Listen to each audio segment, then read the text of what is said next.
Hello and welcome to data university. आज से हम एक नई प्लेलिस्ट स्टार्ट कर रहे हैं based on pandas. This playlist will cover all the important topics which you require for data analysis and data science. तो ये एक 10 to 15 वीडियोज़ की सीरीज़ रहने वाली है और हर एक वीडियो में हम पांडाज से रिलेटेड इंपॉर्टेंट टॉपिक्स को डिस्कस करेंगे।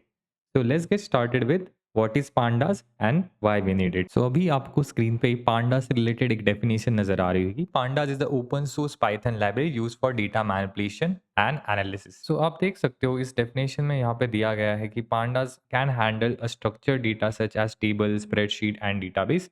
सो हम पांडास मोस्टली यूज करते हैं for data analysis and data manipulation. And of the time हम जो डेटा यूज करते हैं वो एक स्ट्रक्चर डेटा सेट रहता है, या फिर आप कह सकते हैं एक टैबुलर फॉर्मेट में रहता है डेटा सेट। एंड हम उसी फॉर्मेट के ऊपर हमारा जो भी एनालिसिस है वो करते हैं। यहाँ पे एक लास्ट लाइन है कि pandas help you to clean, organise, analyse data in Python just like you will do in Excel. तो जो भी चीज़ें आप एक्सेल में कर सकते हो वो सारी चीज़ें आप पांडास में भी कर सकते हो। बट एक एडवांटेज है पांडास के साथ में कि कंपेयर टू एक्सेल ये बहुत लार्जर स्केल पे डेटा पे हैंडल कर सकता है। ये ज़्यादा पावरफुल है, ज़्यादा एफिशिएंट है। और एक चीज़ है कि पांडास ऐसी लाइब्रेरी है जो data science and data analysis के लिए बहुत वाइडली यूज़ की जाती है। तो आप जो भी डेटा एनालिसिस और डेटा साइंस का वर्क देखोगे, जो भी आप टास्क कर रहे हो mostly related to data set, handling a data set, data manipulation, उस सब के लिए आप पांडास को बहुत ज़्यादा यूज़ करते हो। मशीन लर्निंग की जो बाकी लाइब्रेरीज़ भी है जैसे कि scikit-learn, पाइटॉर्च, टेंसरफ्लो, उन सारी लाइब्रेरीज़ के साथ में इसका इंटीग्रेशन बहुत अच्छा है। पांडास और मैटप्लॉटलिब का भी इंटीग्रेशन बहुत अच्छा है। सो डेटा विजुअलाइज़ेशन के लिए भी बहुत यूज़फुल होता है पांडास, मैटप्लॉटलिब और सीबॉन। इनका कॉम्बिनेशन आप हमेशा यूज़ करते हो फॉर डेटा विजुअलाइज़ेशन। तो इसलिए ये लाइब्रेरी बहुत ज़्यादा इम्पोर्टेंट हो जाती है। Next we will see some main use case of pandas. अभी आप स्क्रीन पे देख सकते हो मैंने कुछ पॉइंटर्स लिख के रखे कि ये सारी चीज़ें आप पांडास के अंदर कर सकते हो, जैसे कि reading and writing data from file like CSV, Excel, SQL, JSON, Parquet, HDF. और भी फाइल फॉर्मेट्स है जो कि पांडास सपोर्ट करता है। एचटीएमएल टेबल हो गया, स्प्रेडशीट को ये सपोर्ट करता है, टीएसवी फाइल को सपोर्ट करता है। So again many more file formats हम देखने वाले हैं। सेकंड है cleaning and preparing messy data set. Third है analysing, summarising data set, handling missing values, performing operations like filtering, grouping, merging, aggregating. तो ये सारे ही टॉपिक्स हम इस पर्टिकुलर प्लेलिस्ट में कवर करने वाले हैं। इसके अलावा भी और भी इम्पोर्टेंट टॉपिक्स हैं, उनको भी हम कवर करेंगे। अब ये प्लेलिस्ट स्टार्ट करने से पहले मैं आपको कुछ प्री रिक्विजिट है, जैसे कि आपको पाइथन का नॉलेज होना बहुत ज़्यादा ज़रूरी है। सो बेसिक जो पाइथन है, कोर पाइथन, उसका नॉलेज आपको हो। ऑब्जेक्ट ओरिएंटेड प्रोग्रामिंग नहीं आए तो भी चलेगा, बट एक जो बेसिक पाइथन के सारे चीज़ें हैं, वेरिएबल्स हो गया, लूप्स हो गया, कंडीशंस हो गया, वो सारे आपको आनी चाहिए। फंक्शंस हो गए, ये सारे टॉपिक्स आपको पहले से ही आने चाहिए। सेकंड है कि आपको आईडी यानी इंटीग्रेटेड डेवलपमेंट एनवायरनमेंट का आइडिया होना चाहिए। जो हम पांडास यूज़ करने वाले हैं वो एक आईडीए के थ्रू यूज़ करेंगे जिसका नाम है जुपिटर नोटबुक। अगर आपको पहले से जुपिटर नोटबुक के बारे में जानकारी है तो बहुत अच्छा, नहीं तो मैं आपको उसका एक सिंपल अल्टरनेटिव भी बता देता हूँ, गूगल कोलैब, जो आप through out the course use कर सकते हो। मैं इस पर्टिकुलर कोर्स में वीएस कोड का यूज़ करूँगा। वीएस कोड के अंदर जुपिटर नोटबुक का यूज़ मैं करने वाला हूँ। सो ये आपको 2 चीज़ों की इन्फॉर्मेशन पहले से ही होनी चाहिए, पाइथन और इंटीग्रेटेड डेवलपमेंट एनवायरनमेंट। सपोज़ अगर आप में से किसी को इसका नॉलेज नहीं है, तो मैं आपको गूगल कोलैब के बारे में बता देता हूँ, जो कि सबसे आसान तरीका है हमारी पांडास लाइब्रेरी को लर्न करने का। क्योंकि गूगल कोलैब ऑनलाइन आईडी जो गूगल प्रोवाइड करता है, जिसके ऊपर already pandas and Python install रहता है। वहाँ पे आपको कोई भी तकलीफ नहीं होगी, वहाँ पे सारी चीज़ें पहले से ही इंस्टॉल रहती है। तो वो उसका मैं आपको एक डेमो दे देता हूँ, क्विक डेमो। और यहाँ पे बाकी अल्टरनेटिव भी आप यूज़ कर सकते हो, जैसे कि पाइचार्म हो गया, स्पाइडर हो गया, और भी आपको जो भी आईडी पसंद है वो आप यूज़ कर सकते हो। कुछ लोगों को जुपिटर लैब बहुत पसंद है, सो आप जुपिटर लैब का यूज़ कर सकते हो। एनाकोंडा को आपको डाउनलोड करना पड़ेगा। सो वो सारी चीज़ें आप कर सकते हो। ये इस पर्टिकुलर कोर्स की एक प्रीरिक्विज़िट है। अब मैं आपको, जिन लोगों को इनके बारे में कुछ भी आइडिया नहीं है, उनको मैं क्विक एक गूगल कोलैब का डेमो दे देता हूँ।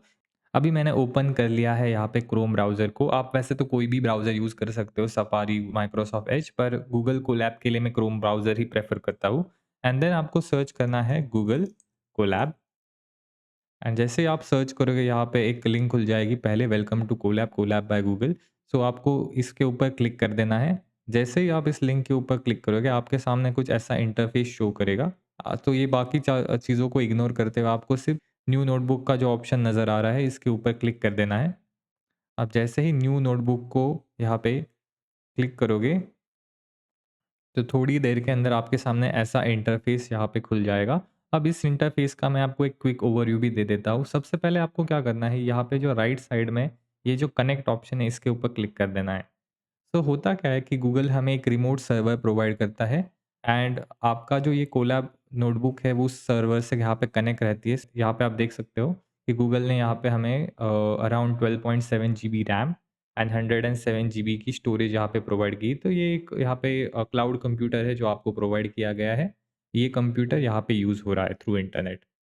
एंड यहाँ पे जो आपको ये नज़र आ रही है इनको हम कहते हैं सेल्स। तो आपको जब कोड लिखना है तो आप ये प्लस के कोड के आइकॉन के ऊपर क्लिक करते हो एंड जब आपको टेक्स्ट चाहिए, कुछ भी टेक्स्ट वगैरह लिखना है, जैसे कि यहाँ पे मैं लिख देता हूँ हाय समथिंग लाइक दिस। तो यहाँ पे देखिए ये टेक्स्ट आपके पास आ जाएगी। तो यहाँ पे ये मार्कडाउन फाइल आप क्रिएट कर सकते हो। ये सारे ऑप्शन है और दूसरा ऑप्शन यहाँ पे आपका कोड का है।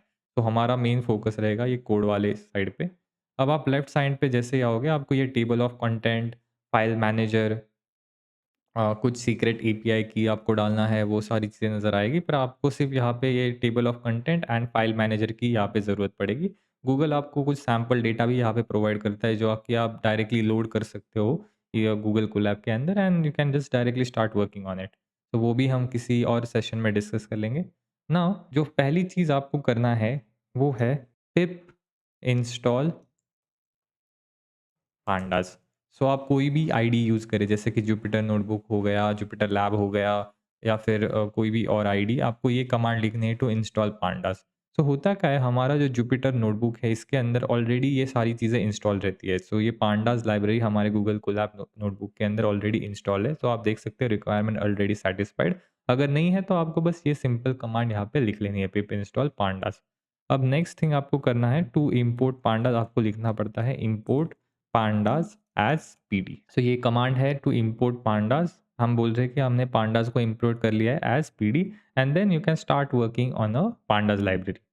बहुत ही ज़्यादा सिंपल ये इंटरफेस है। आपको और कोड लिखना है तो बस प्लस प्लस करते चला जाना है। यहाँ पे रन आइकॉन का ऑप्शन यहाँ पे दिया गया रहता है। सो बस इसको क्लिक करना है, आपका कोड रन हो जाएगा। एक मैं आपको कोड लिख के दिखाता हूँ। सो मैं लिख के दिखाता हूँ प्रिंट डेटा। यहाँ पे देखिए ये कोड यहाँ पे रन हो गया, हमारा इनपुट हो गया और आउटपुट भी यहाँ पे आ गया है। यह है सबसे आसान तरीका टू लर्न पांडास।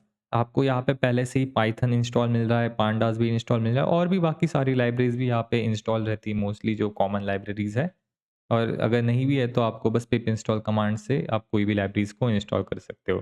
तो आज के वीडियो के लिए इतना ही। नेक्स्ट वीडियो में हम डिस्कस करेंगे पांडा से related data types and data structure.